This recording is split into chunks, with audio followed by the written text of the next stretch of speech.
Hey, welcome to Tuesday Night Beer School. What are we talking about today? We are talking about Style 2A, International Pale Lager. Quietly, yo. Overall impression, a highly attenuated pale lager without strong flavors, typically well-balanced and highly carbonated. Served cold, it is refreshing and thirst-quenching. Comments, tends to have fewer adjuncts. Notice that it says fewer, not none, just fewer. They may be all malt, although strong flavors are still a fault. A broad category of international mass market lagers ranging from upscale American lagers to the typical import or green bottle international beers found in America and many export markets. Often confusedly labeled as a Pilsner, any skunkiness in commercial beers is a handling fault, not a characteristic of the style. And that's funny because of the beer that I'm going to drink tonight is known for its skunkiness, but I got it in a can, so it couldn't possibly be skunky, could it? Let's go back to it. History. In the United States, developed as a premium version of the standard American lager with a similar history. Outside the U.S., developed either as an imitation of American-style lagers or as a more accessible and often drier and less bitter version of a Pilsner-type beer, often heavily marketed and exported by large industrial or multinational breweries. So basically they mean macro lager when they, we say international pale lager. I mean, if you saw the thumbnail to this class, you know what I'm talking about. Characteristic ingredients, 2 or 6 row barley. Now, I do a whole class just in the difference between 2 and 6 row. It's all about the pH and the available sugars and things like that. I think and John Palmer and How to Brew kind of goes over that. May use rice, corn, or sugar as adjuncts, but are generally all malt. Style comparison, generally more bitter and filling than American lager, less hoppy and bitter than a German Pils, less body, malt flavor, and hop character than a Czech premium pale lager, which is a Czech Pilsner, like Pilsner Urquell. More robust versions can approach a Munich Helles in flavor, but with more of an adjunct quality. Now, it's funny because so much of this stuff, like if you're going to talk about premium pale lager, Munich Helles, it's like you have to all, like they're all kind of recursive definitions. So like you have to know what a Munich Helles is compared to a European pale lager, compared to American lager and a German Pilsner and all that stuff. So anyway, vital statistics. All right, so original gravity, we'll skip that if we're not talking about homebrew. IBUs 18 to 25, which is actually fairly high for a lager. SRM 2 to 6, it's a light, pale straw, gold color. ABV 4.5 to 6. I'm actually surprised they go as high as 6. It's more like, I would say it's more like 4 to 5.5. I'm not sure which of these macro international lagers go as high as 6. But so the commercial examples, Asahi Super Dry, that's Japanese beer. Moretti, that's Italian. Corona Extra, we all know Corona, that's Mexican beer. Devil's Backbone, I think that's is that actually a craft beer? I don't know, I have to look that one up. Full Sail, that is session premium. Yeah, okay.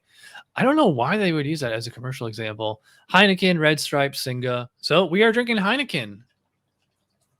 So hold about 45-degree angle and pour it straight, mostly straight down. We should get a nice frothy head there. Now, oh yeah. And it's not spilling over. So I am going to match up with my microphone, the Chad's Beer Reviews logo. Here we go. Here we go. Let's dive in. Aroma. All right. So to me, this is a little sweet for a lager. I mean, it does have that typical beer lager smell. Because like when you think beer, I mean, you tend to think beers like this.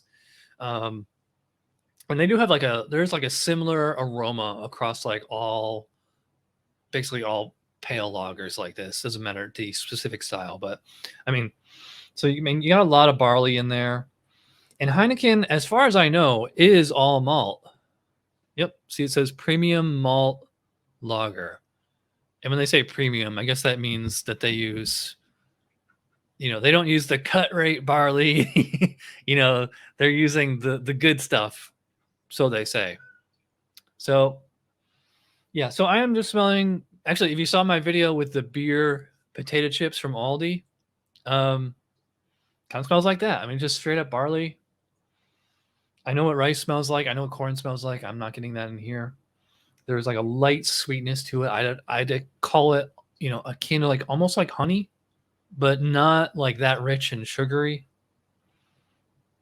As far as hops, you're not going to really get hops in this type of beer, but the European continental beers, they're probably using noble hops or British hops of some sort, which are usually spicy, earthy, or floral. It's not going to be like American hops where they're going to be citrusy or piney.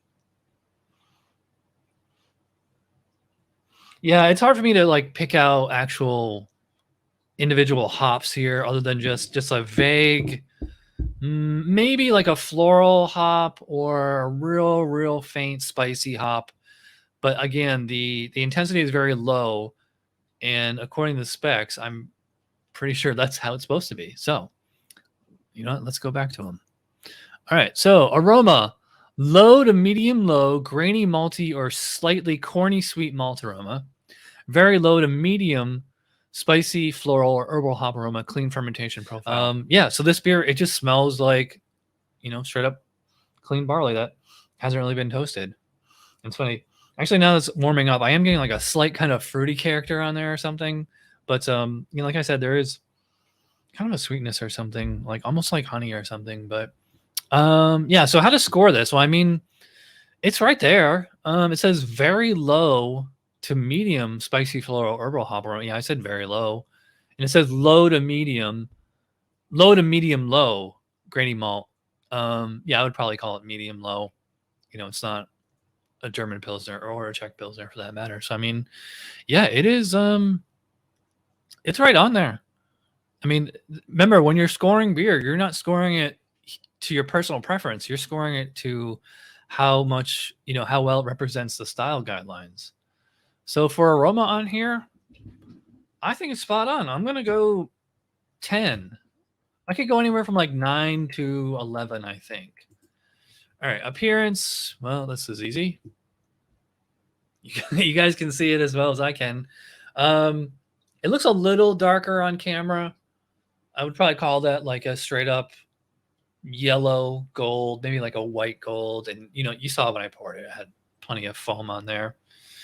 And also a lot of it depends on the cleanliness of the glassware and the type of glassware. I mean, this is just a mug, so it's really not really meant for holding a foam. I mean, maybe we had like a 8, 9, 10%, you know, double IPA in here. You would definitely see some foam rings and all that stuff. But I mean, it hasn't completely vanished. You know, and the foam bubbles were fairly tight. So let's see what it should be.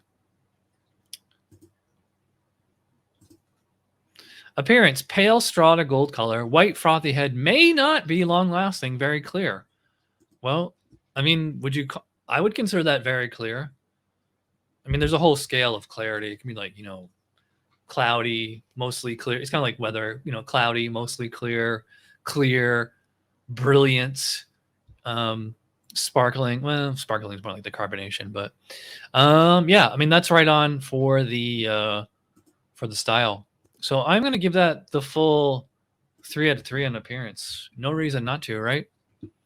All right. It's always 18 or 19 minutes into the show that I get to take the first swig. So if you're watching at home, cheers.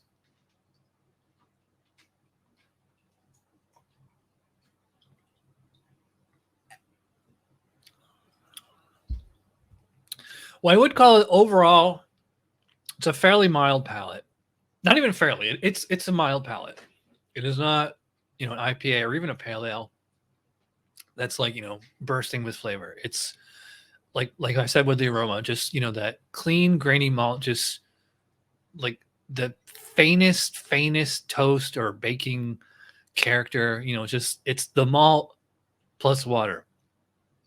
You know, I will say I do get a slight, and I do mean slight, a bit of a honey kind of flavor, or, you know, and you know, the slight sweetness to it. So I mean, it's, you know, if you have your, you know, 11% pastry stout over here, and your, I'm trying to think of like what's the driest possible beer, but, you know, Bud Light over here, you know, it's definitely closer to Bud Light, maybe about here. So yeah, it's finishing much more dry than sweet. So there is some sweetness as I'm tasting it, but then once I swallow it, you know, there's really nothing, you know, staying behind.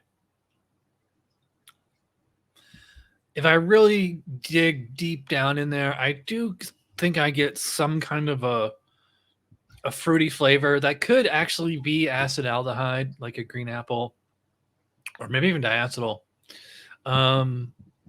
You know, you just don't really tend to get yeast character out of lagers. Those aren't like the ale yeast. You tend to get actual, you know, phenols, esters, and stuff like that from. So I would say the fermentation on this is, you know, quite clean. Like, so, you know, there's something about it that's like, you know, that reeks of green apple or cooked corn, or it doesn't taste like canned corn or vegetable or something like that. Yeah, so I mean, it is just kind of a barley kind of flavor.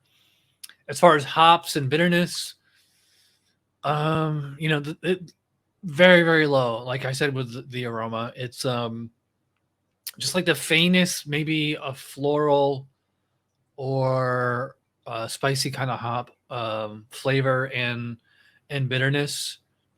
So I mean, it's not like, it's a highly attenuated beer, so there isn't a whole lot of leftover sugar that you're going to need to balance out with a whole lot of hops. There's just hops in there, you know, going back a couple hundred years. The reason they use them is more for bitterness, or for preservation, than flavor and bitterness and all that stuff.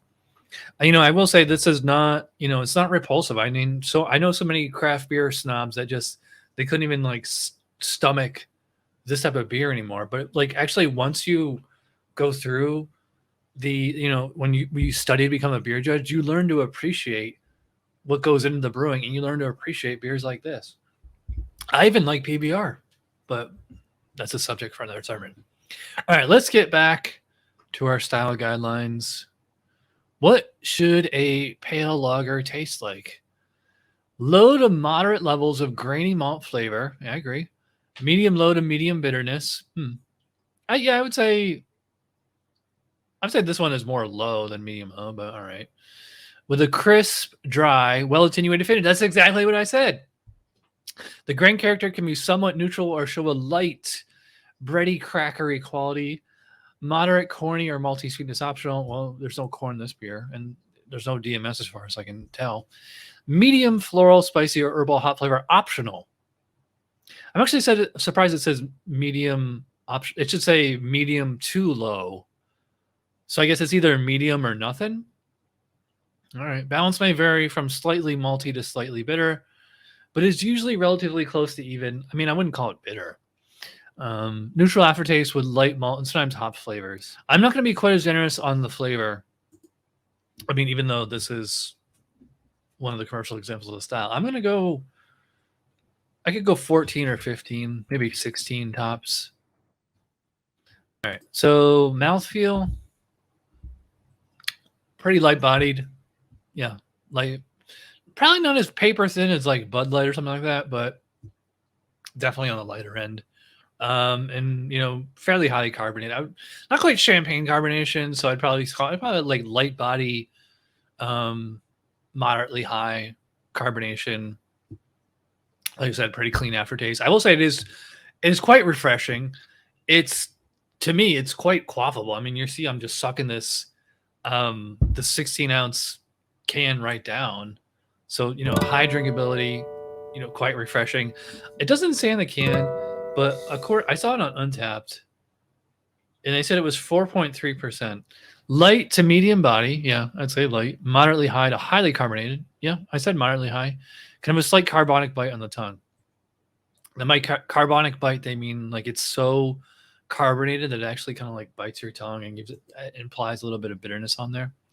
So, yeah, I mean, it's right there on the specs. I always thought the mouthfeel, I don't know why it's on this 5-point scale. I think it should be like 3. But yeah, I'll give it 4 out of 5. Overall impression, I mean, it's right there for the most part. I'm going to give this an 8 out of 10. What's our score? 31? Oh, 39. Sorry, I didn't. Yeah, I was going to say that seems a little low. It actually, it still seems low. So I think I could bump the flavor up to 15. And really, I could go perfect 5.0 on mouthfeel. There's no reason not to. In fact, I could even bump overall impression up to 9. So that's what gonna give us 42. Yeah. Classic example. I don't know if I'd call it flawless. I don't think I'd call it wonderful. But yeah, I mean, it's definitely one of the best examples of the style. Thanks for watching, and I will see you guys around. All right.